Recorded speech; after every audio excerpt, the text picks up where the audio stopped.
I will call to order the Wednesday, July 17th, 2024 meeting of the Oregon City Urban Renewal Commission. Call the roll, please. Commissioner Rocky Smith. Here. Commissioner Lori Arenello. Here. Commissioner Adam Marl. Here. Commissioner Denise McGriff. Present. Commissioner Doug Neely. Commissioner Frank O'Donnell. Here. Chair Mike Mitchell. Here. Thank you. Do we have any public comment? We do not. Okay. Moving on to item number 3, discussion items. 3A, Stimson Property Geotechnical report. Is that Mr. Lewis or Mr. Conkle, or where are we at? That's me. Oh, it's a geotech. Geotech? No, you, oh, good, he has that, good. You can do it though, James. I'd be interested. I know you're dying to get dirty. So the report was attached to the Urban Renewal Commission report. Just kind of here to go over it briefly and see if there's something else that the commission might want. But so we hired Poly Consulting to do the field work and write the report. They've done that work. There is still some groundwater monitoring that will be ongoing for a bit, but for the most part, the work has been done. So they did 5 borings, 4 of which were on the site. 1 was slightly off the site just because of the weird configuration of the right-of-way out there. We thought it makes sense to put 1 on that outside area as well. So they did each of those different depths, but for the most part, they went down to 50 feet on those borings. And as we know, that site has a history of lumber use or lumber processing on that site. And the borings found evidence of that in the form of 6 to 8 feet of, or 9 feet of bark dust. And soil conditions that I would say make development of that somewhat challenging, but still doable. Again, I don't know how deep you went into the report itself, but there's some conclusions there, I think, with regard to a product that you would want to hand to a future purchaser. They have great information about what's on that site and what it would take to build on that site. And so I can try to answer questions. I'm not a geotechnical engineer, but I did speak to this geotechnical engineer before this meeting just to kind of make sure I understood everything that was in that report. And so I'm happy to attempt to answer questions if you have those. Questions for Mr. Lewis? Mayor McGriff? I don't have any questions, John, but I felt that the study was very thorough, and I think that we did some preliminary work on that site many years ago, and this basically confirms everything that I was recalling from the site. The thing I didn't know was about the liquefaction, but I think in terms of the woody debris material, that was something that was known, and I wasn't surprised when at the depth that it stated. I think what I was kind of concerned about, and this will be in some future discussion, is that if this is sold, somebody's probably going to want a little bit of an offset on the cost because they're going to have to really take out a lot of material there. But the other thing I thought was interesting is that you talked about the groundwater.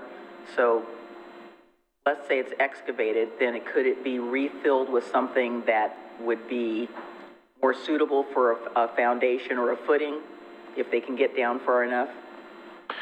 The way the report reads is that woody material could be removed and probably should be removed and replaced with something.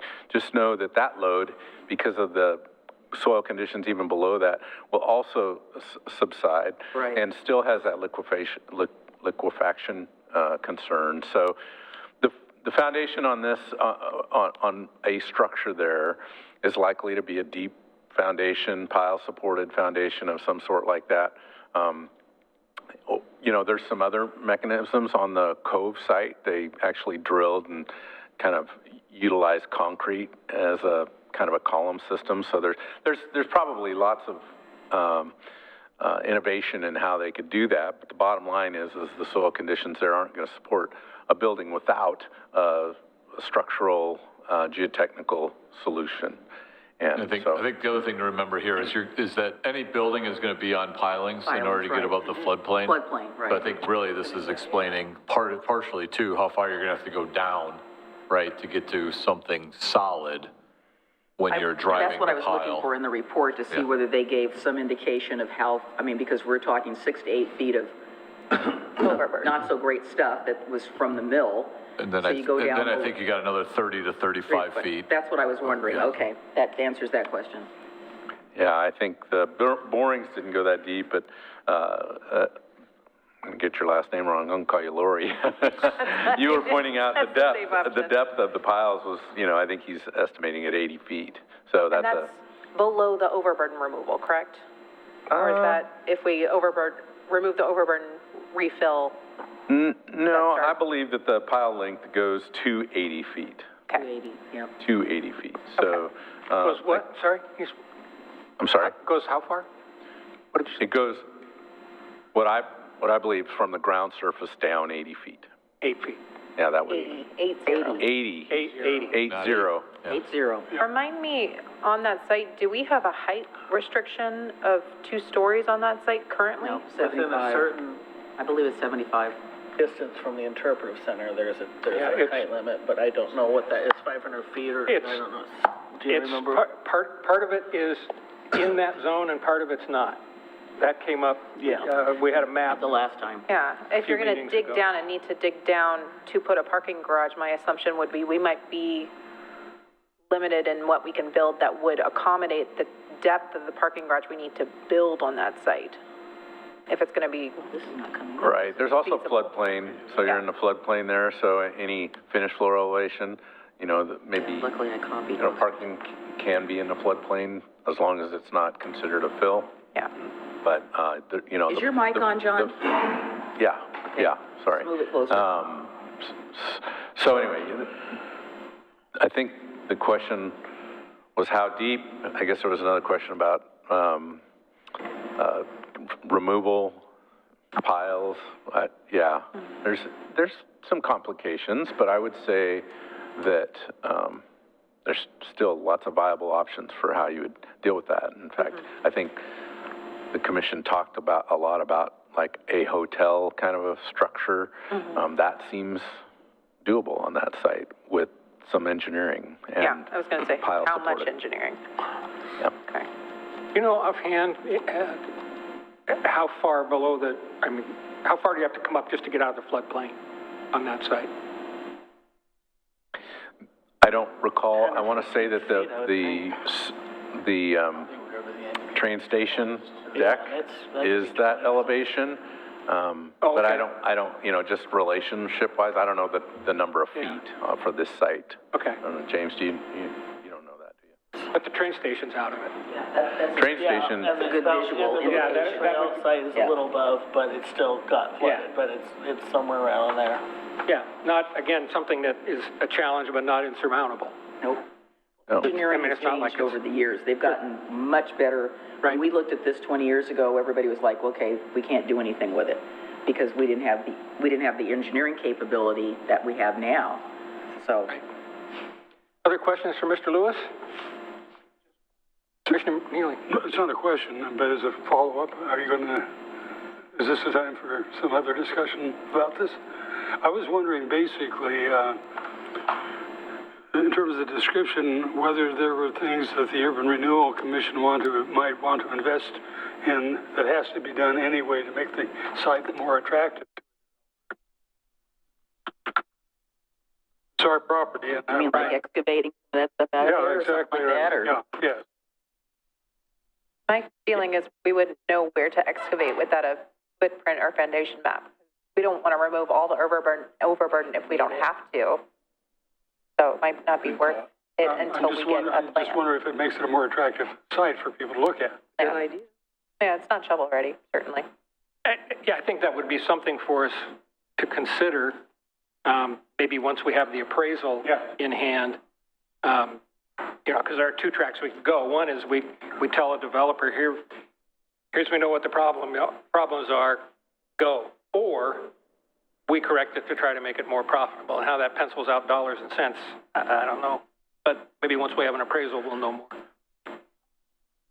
I think you'll end up at that solution when you're, maybe as part of the negotiation. I mean, you've got a depth of the wood shavings. You don't have a total surface area and then a calculation of cubic feet, is there?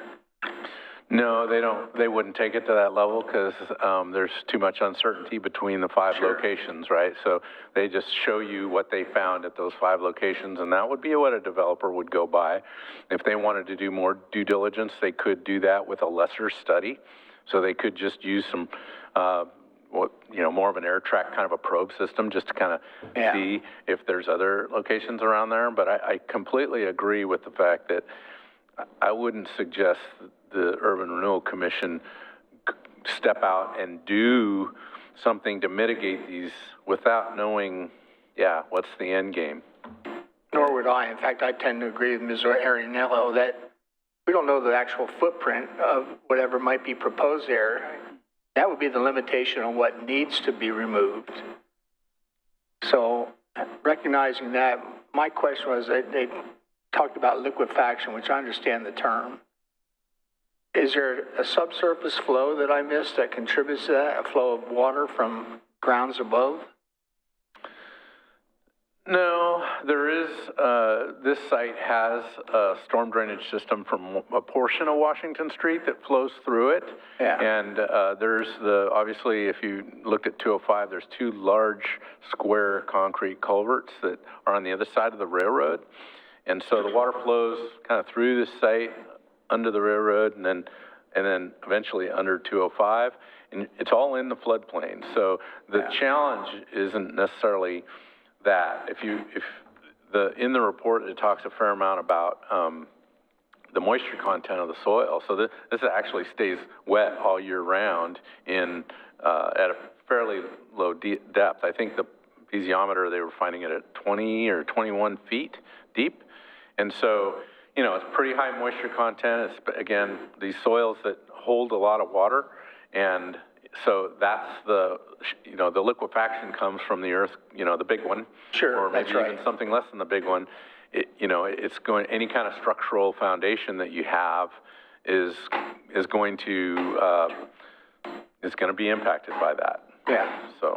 And we understand that any soil is subject to liquefaction unless it's bedrock. I mean, especially loamy soils or riverfront type soils. Yep. If those materials are removed, are they subject to any cut and fill requirements? That site is in the floodplain, so cut and fill matters, and they would be subject to that. And usually cut's not a problem, it's fill. But if you went 1 for 1, if you took out 3 cubic yards and put 3 cubic yards back, that's fine. My question is, do we have to get the fill from in the same confines?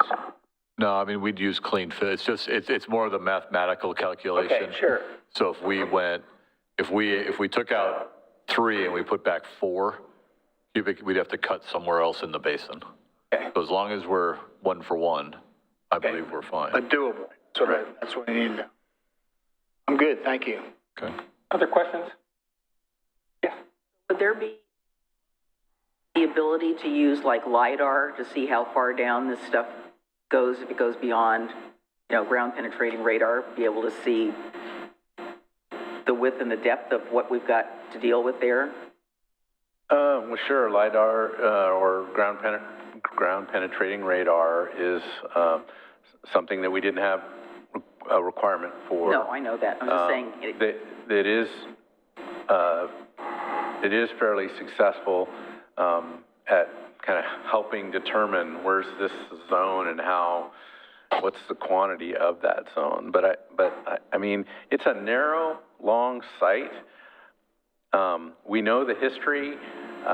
There might be more or less excavation when you figure out what that footprint's going to be, but I guess, yes, you could do this. Do you know at all if they looked at any historic photographs? Because the last time I saw a picture of the Stimson mill when it was in full operation, obviously part of 205 wasn't there, but you can get an idea from looking at those old photographs of kind of the extent of their operation.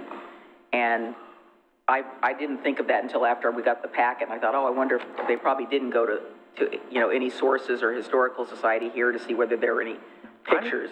I think they said they did. I recall that. I thought they said they did, Yeah, but, how back in the future, I don't know, but Yeah. I looked at some. yeah, you need Yeah, to I get your wanna mic say they closer did to you, too. because you're barely audible down here. You need to move your thing closer to where you are. I mean, mine's closer than yours, so. Yeah, I'm not recalling where it was or if it was a Yeah, I thought conversation, I saw it in the, but I thought I saw it in the report. yeah. Section 2.4, aerial photography. 1952. 19 what? 52. 52? That would show the mill. That would have been when it was in full operation. And Other before. questions for Mr. Lewis? Nope. It's a good, thorough report. Next steps. How long you owned the phone? That's the musical interlude. Or the PowerPoint that was going to be there. You know, you did that without a slideshow. I mean, So I pulled up our GIS mapping system. So the majority of Stimson's right around 40 foot in elevation. So that means plus 13 to get above the 40 floodplain. plus 13? Yeah, I think It's at 40. 52 is the floodplain, so you'd be at 53, 1 so that's foot above. first floor parking on stilts, Right. easily. Perfect. Very similar to Yeah. the Amtrak station. Yeah. Tony, one more question. So, you know that little stream or the wetland that's back there behind Metro and near this site? Does that come into play in any of this at all? Well, my recollection is there's an N-rod throughout most of this site, which to me is part of that, be part of that That's the stream. one that Jerry Herman named after you, by the way. You know, maybe in terms of like stormwater management, but I don't know that it particularly comes into, I don't think Yeah, you're gonna, between I don't think you're 205, gonna yeah. find anything on this site from an N-Rod. Yeah, I Standpoint. walked that little trail back think it there and was. then, Yeah, God, it's been a long time. Sorry, my iPad just went goofy. it won't, There. Yeah. it won't open. I got it. I Is got yours it. open? Any other questions for Mr. Lewis? Nope. Oops. Any other comments on this topic? Because it relates to our next topic. Mr. Conkle, anything else we need to know here, or we want to talk about the next? No, I think this is just an opportunity to hear the results, and we'll continue to move forward with, and depending on how this conversation goes with the appraisal, it becomes another part of the information available on the property. Okay. All right, we'll move on to item B, Stimson Property Appraiser Review and Recommendation. Mr. Graham. Very good. Good evening, Commissioners. If you recall, on March 6th, you directed staff to proceed with obtaining an appraisal of the Stimson property. And we chose to do that through a RFQ process. The RFQ was advertised in the Daily Journal of Commerce and other methods. We received six responses to the RFQ. And like many professions, if you're an appraiser, the types of educational and technical credentials you would have is very important, as well as your professional affiliation. It's very important. There is a hierarchy in terms of credentials and educational attainment in Oregon. And so there are three categories of licensed or certified appraisers in Oregon. You have a state licensed appraiser, a state certified residential appraiser, and state certified general appraiser. Now, the certified general appraiser is the highest level of educational and technical assistance you can get. Membership to the Appraiser Institute is the gold standard, and they have their own criteria. So you will have to, as an appraiser, you also go through their standards. So appraisers who have both of those categories have a great deal of cachet in their profession. So in terms of those six responses, we evaluated all of those responses based on several criteria. They included experience in the local market and, of course, the credentials of the appraiser.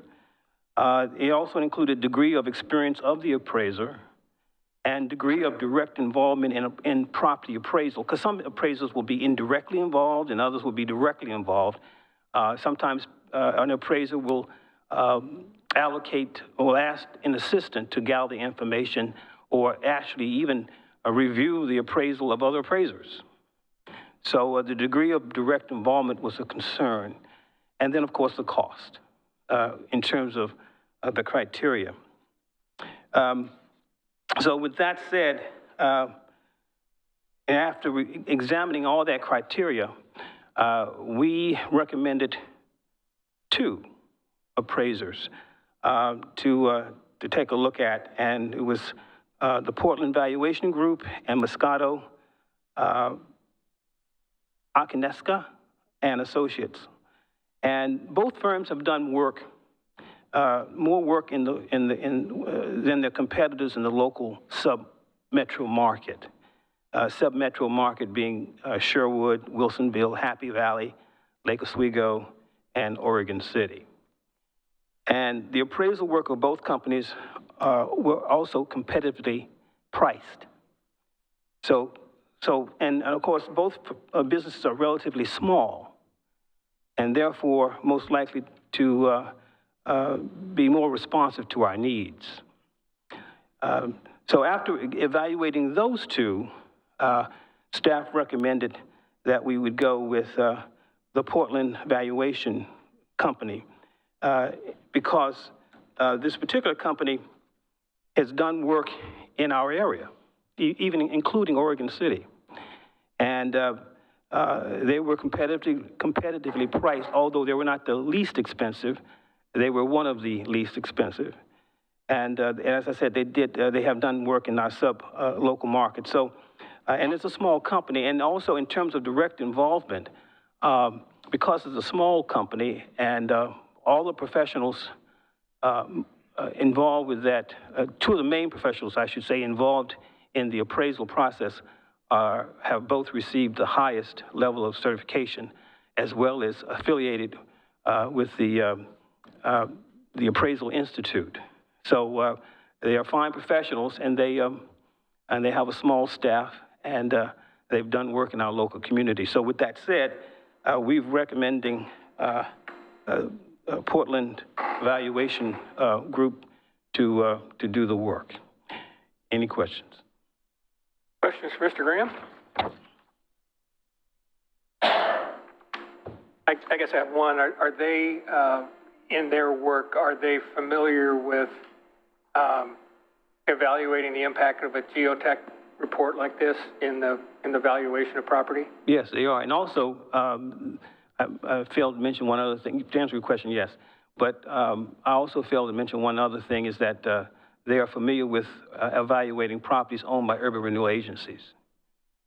So they've done a lot of work with urban renewal agencies in all those local communities that I've just mentioned.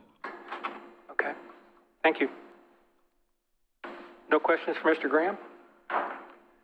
No, Discussion? I thought the report and the attachments were very thorough, gave a really clear indication of which organization had which certifications, and, you know, we're obviously looking for a company that has experience, knows how to do this type of work, can work with us. To me, the cost was sort of one of the last things, because I wanted to make sure we had somebody that was qualified and maybe even a little overqualified, because this is not an easy site, and I think I appreciated the fact of the experience for Portland valuation. So that would be my suggestion. I'd make a motion that we approve them as the appraiser for the Stimson property as noted in the staff report. Is there a second? Second. Second, okay. Moved and seconded to approve the contract with Portland Valuation Group. Can you call the roll, please? Commissioner Rocky Smith, Aye. Commissioner Lori Arinello, Aye. Commissioner Adam Marl, Aye. Commissioner Denise McGriff, Aye. Commissioner Doug Neely, Aye. Commissioner Frank O'Donnell, Aye. Chair Mike Mitchell. Aye. Motion passes. Great. Thank you. Mr. Graham, thank you very much. Thank you. Okay, our last item, item C, minutes of the June 5th, 2024 Urban Renewal Commission meeting. Any corrections to the minutes? I would so move. Okay. Is there a second? Second. Seconded to approve. Call a roll, please. Commissioner Rocky Smith, Aye. Commissioner Lori Arnello, Aye. Commissioner Adam Marl, Aye. Commissioner Denise McGriff, Aye.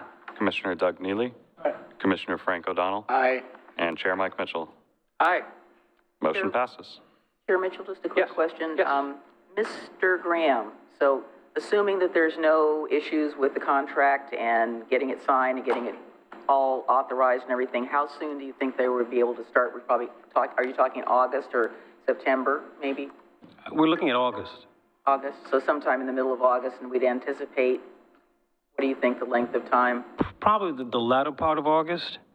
And how long do you think this will take? Oh, about approximately 5 months. Okay.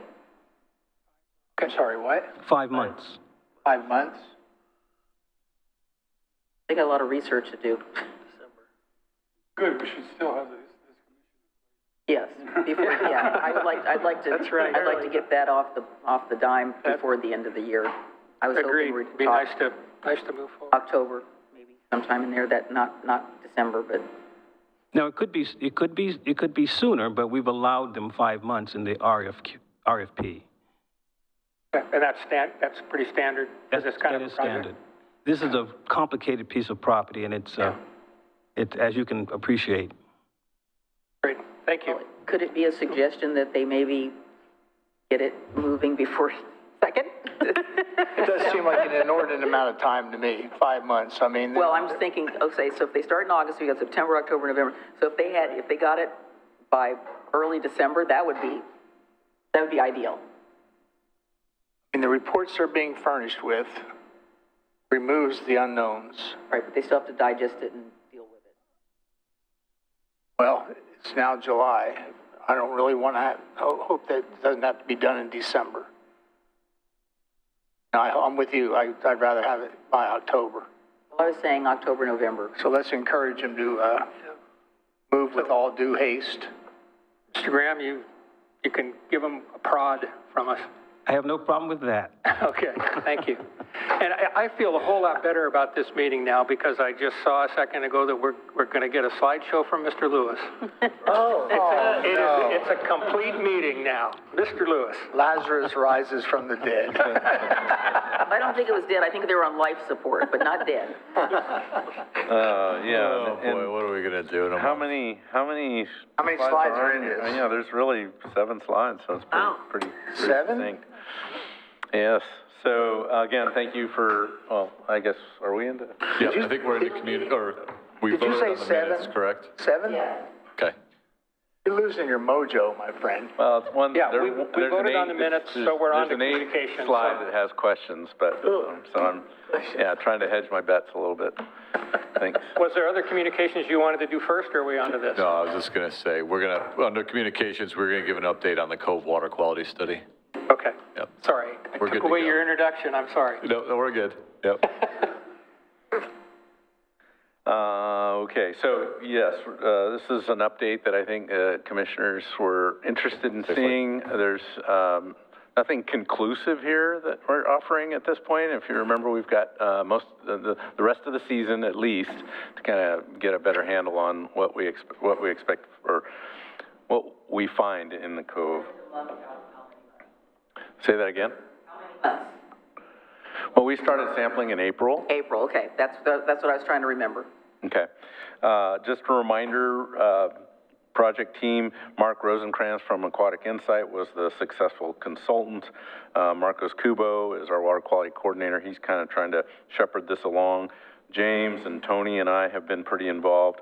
Ron Waringa with Water Environment Services has been helpful as well. And Commissioner O'Donnell, you initiated a group of folks. I'm going to name those folks: John Borden, Richard Craven, Jerry Herman, and Douglas DeHart. Those folks have also kind of been up to speed with, at least through the point of our monitoring plan. So they haven't heard this report, but they were helpful in kind of agreeing to the final monitoring program for the cove. And a quick question, John, has that group been encouraged to continue their participation? Right, yeah, we're going to stay in communication. That group, with because I mean, they were instrumental in moving it along, and I'd like to honor their input and continued review. They haven't been updated on this information, so just know that. But we can make sure they get a copy of or tell them to watch the live video, the action video. Right. So we did go through an RFP process to select the consultant that's working on this, and he's, like I said, been working on that since April. By the way, these pictures are recent pictures of the cove area, so I just want to point them out because this mouth of the cove is going to become a question for you at the end of the presentation. But this is standing downstream of the cove inlet and outlet, and there's a nice pool of water right there in front of that, but generally it's pretty shallow, and there's some other pictures I'll show of that. Is that looking upstream or downstream? That's looking upstream. That's what I thought. Okay, thanks.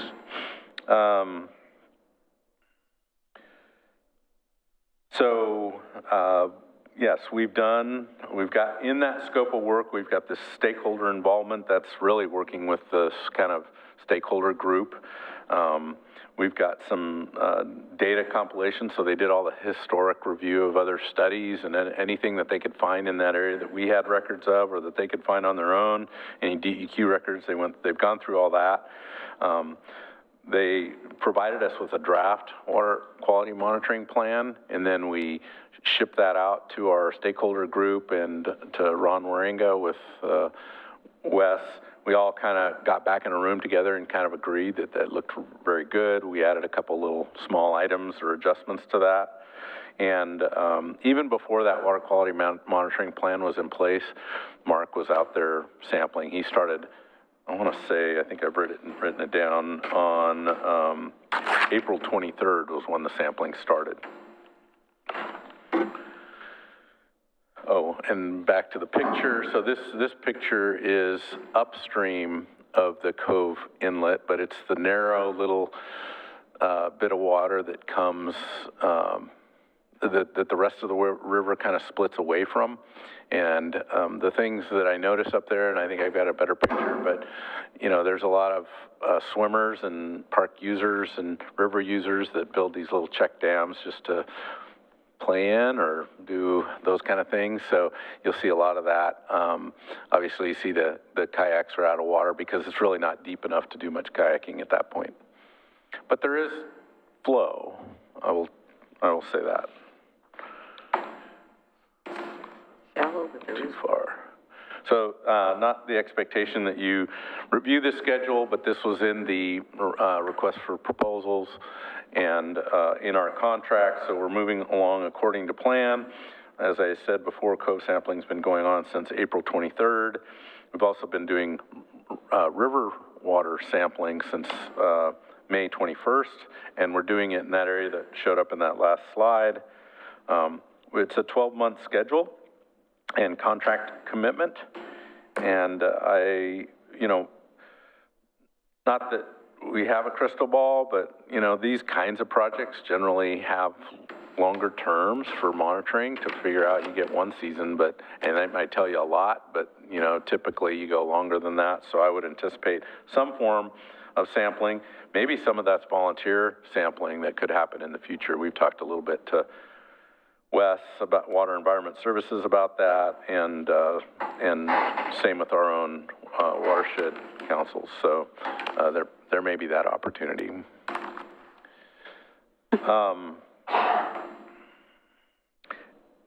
I'm obviously not the water quality expert. At some point in time, we will have Mark here in front of you to convey a little more of the science, but these are the constituents or the parameters that we're that he is either sampling for or monitoring.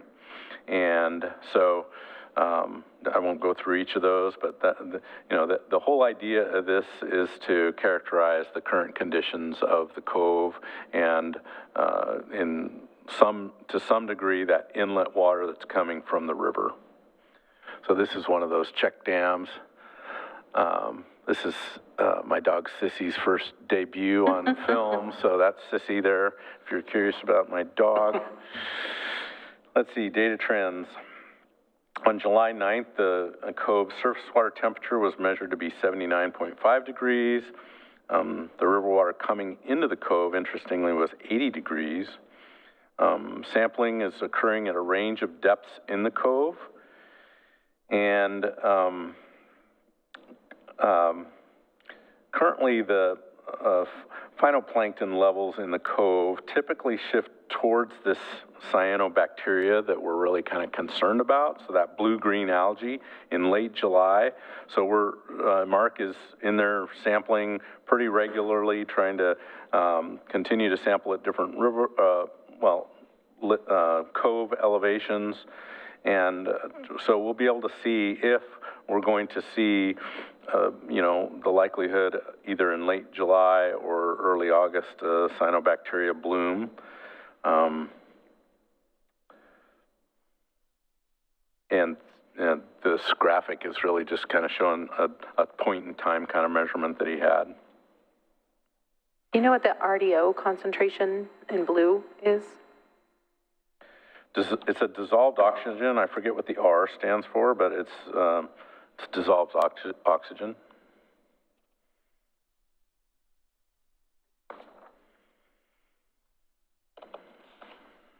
Let's see.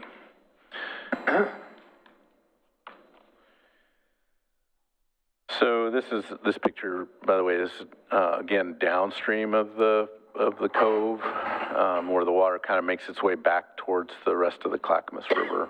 And there's several check dams that swimmers and kids and families have built along there, but it's definitely not navigable, and it's Is that a just kayak kind of a trickle. across there? I'm Yes. sorry, what? Yes, okay. it is. It's a paddleboard. A paddleboard or whatever. Yeah. So a couple things that I just wanted to run by. We've identified some survey needs for the project that are outside the scope of the water quality analysis scope.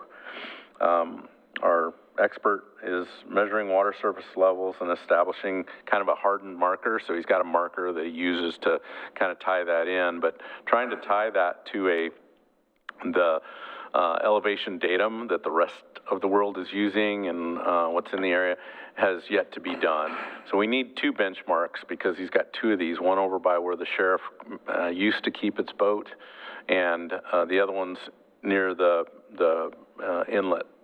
So on the bridge, the 99E bridge, the idea would be to get benchmarks there so that we could tie that elevation and all their data to, again, our Oregon City datum. So we need that survey work. That wasn't part of his scope of work. He doesn't necessarily perform that kind of work, although we would be contracting with him to hire the surveyor to go ahead and do that if we get approval for that.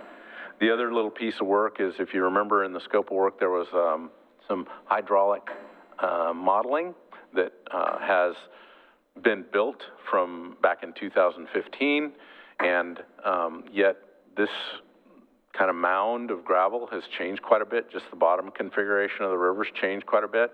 So we would like to do more topographic survey work in there to really dial in that model so that you can get some of the specifics about the tidal inflow and exit. So, that's been a big thing for this stakeholder group, is to better figure out what's going on with the configuration of the cove. If we ever get to a solution that might consider doing some channel restoration work along there, what is that volume really going to look like in terms of cubic yards? So I'm just kind of acknowledging that we have asked them, and the work as quoted is a little bit less than $7,000. The exact number is $6,748 to get that survey work done. And so, I don't know, I'd rather hear, I don't know if we can make a motion on that without the actual amendment, but if we could, that would be helpful. We'll get that going. I think we could do it, we could push it out and, get it on in a more of a, urban renewal staff report and have that in next month's, packet, but, the modeling is scheduled for the end of August, 1st of September, so it's not really a delay, but it's timely. And for something less than $7,000, that's definitely within, well, it's obviously within your authority, but I think within Tony's, if he got that permission. So I'm just I thought maybe I'd take a swing at that and see if you folks would be open to giving us a head nod or a motion or something like that. Commissioner O'Donnell. You know how deeply immersed in this I've been from the beginning. And I'm not sure the value of those readings, and maybe I just don't understand. The focus has always been, what is the value of water exchange on enhancing the quality of the water within the cove? And I look at these pictures, I wish I could see another picture that's more toward the actual mouth of the cove itself, because I see a stream coming down from upriver that's minimal, and then I see an exit, but I'm not sure that that water even ever penetrates into the cove. And I think in the end, I mean, right now we're in optimum conditions for an algae bloom, right? High temperature, low water exchange, gravel bar that probably prohibits most of the exchange, if not almost all. So I'd like to see, I think you have to qualify the statement about tidal exchange. It was on a previous slide. It seemed to minimize the impact. But honestly, if you have a gravel bar that's 4 feet high and your high tide at this time of the year is only 3 feet, there's not going to be any exchange because it doesn't penetrate a natural dam caused by the gravel bar. So my focus is on that very area. Now, perhaps I don't understand what you're saying about taking a reading downstream and upstream.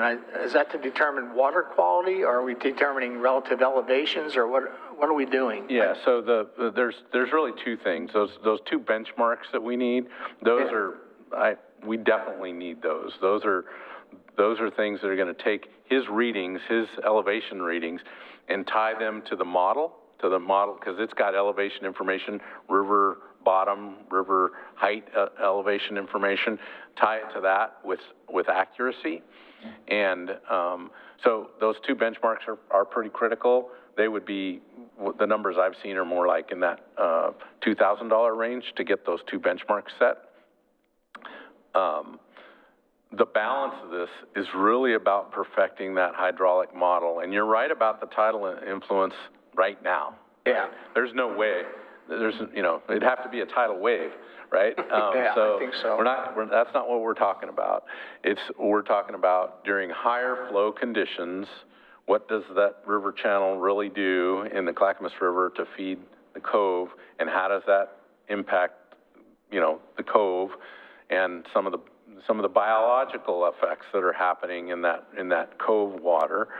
The other thing to me that it does is it really kind of, if there is a work to be done with regard to restoring the channel, because we decide, look, this has reaching a point to where it's going to be a lot less likely to see any water flowing in or out of the cove, with more recreational use or whatever it is, then, what does that look like?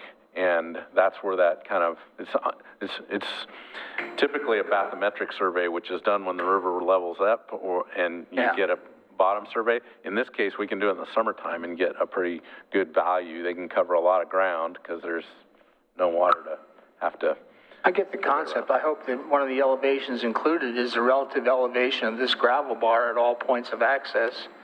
And I do feel at some point we're going to have to improve the water exchange. And I know we no longer have the dredging permit, and I'm not sure we should even pursue restoring that because that becomes a project huge in scope. But I'm hoping that perhaps we can do some channel maintenance of some level, maybe 3-4 feet.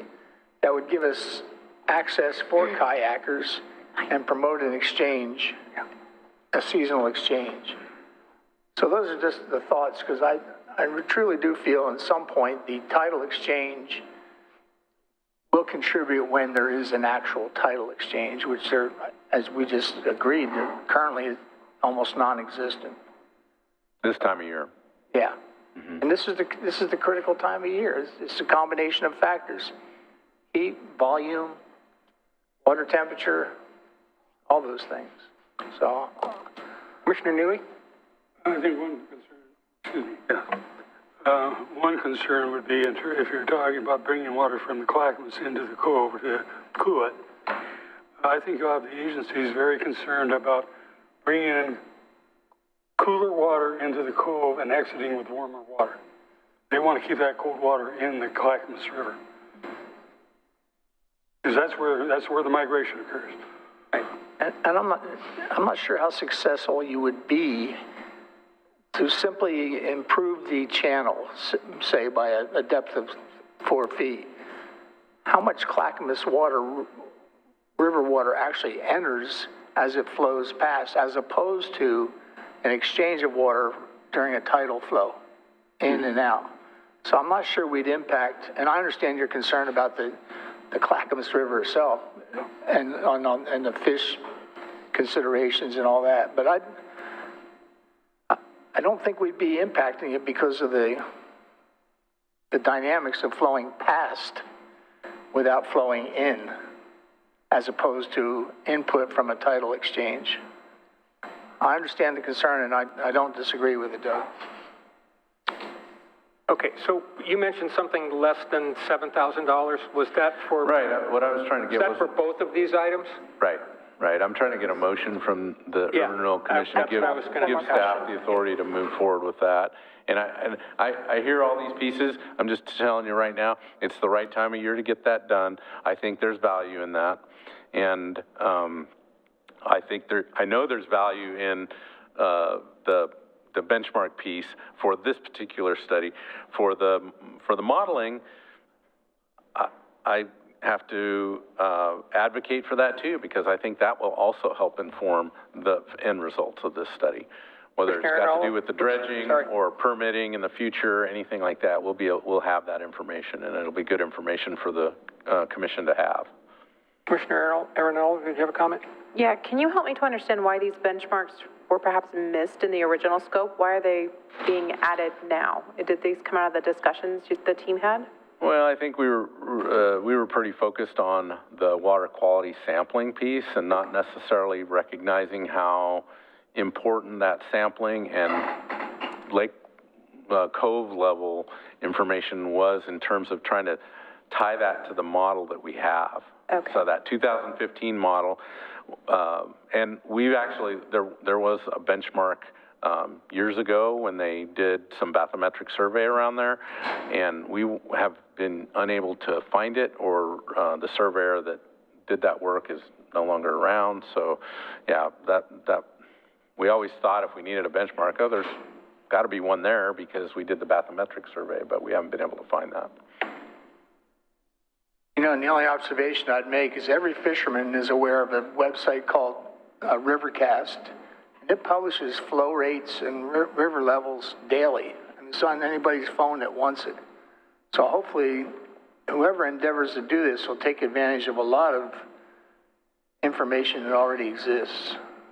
No, I agree. I think Mark is very aware of that. I just think it's as simple as that little, where that picture shows the paddleboard. I mean, if let's say we were to propose a dredging project there, I mean, that would mean that cove water level would change a lot, right? So, and where those river levels are taken in relationship to this is not, I mean, I think they're they're upstream of this by quite a ways. And there's a lot of elevation change just across this mound. So I think it's a survey requirement that's specific to this particular study. Not to say that it wouldn't be used for other uses, but. Well, can we have a motion regarding these two items? Yeah, I'm in support of us getting this information because I think the more information we have will make the report better. And I think the benchmarks are critical because I was remembering that you had talked a few months back about the possible using the model, but we have to have something to input into that. So let's take some information that we already have. So I would move that we support the recommendation of Public Works Director to do get some river level benchmarks and also do a gravel bar topographic survey. Second. Moved and seconded. Call the roll, please. Commissioner Rocky Smith, Aye. Commissioner Lori Arnello, Aye. Commissioner Adam Marl, Aye. Commissioner Denise McGriff, Aye. Commissioner Doug Neely, Commissioner Frank O'Donnell, Aye. Chair Mike Mitchell. Aye. Motion passes. Thank you. Thank Other you. communications? That was all that I had for tonight. Pardon? That was all that I had That for was it? tonight, nothing else. Okay. Anything for the good of the order from anyone? All right. point. Before we adjourn, what time, are we shooting for 7 o'clock for the commission meeting? For the audience? Is it like 8 minutes till or something like that? Yeah, about Yeah, 7 till? 7 o'clock. Okay, we'll start the commission meeting on time. Thank you very much. We're adjourned. Get the show on the road.